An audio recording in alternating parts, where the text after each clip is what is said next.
Кенесары Шыңғыс ханның 27-ші ұрпағы, Абылай ханның немересі, Қасым Сұлтанның бел баласы.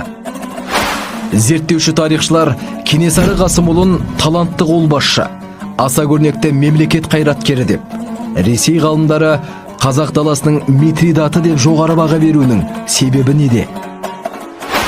Қазақ хандығын жойып, кіші жүз бен орта жүзде округтық приказды құрған орыс патша өкіметіне қарсы ұлт-азаттық көтеріліс ұйымдастырды.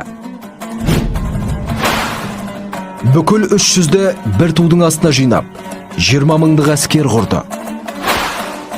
300-дің өкілдері Кенесарыны ақ киізге отырғызып, хан сайлады. Қазақ хандығының тәуелсіздігі үшін Ресейден бастап Қоқан, Бұхар, Хиуа, Қырғыз елдермен де күресті. Қазақ жеріне орыс патшасы мен оңтүстікке Қоқан хандығының орнатқан бірнеше әскери бекіністерін жойды. Ұлт-азаттық күрес жалпы халықтық сипат алды. Көтерілісті басу бірнеше жылға созылып, патша үкіметіне үлкен экономикалық шығын әкелді. Патша үкіметі көтеріліс басшысы Кенесары ханның басына 3000 сом сыйлық жариялады. 1847 жылы Қырғыз елінің Майтөбе деген жерінде болған ең соңғы шайқаста Кенесары хан әскері қырғыздардан жеңіліп, Кенесары ханды жазаға тартты.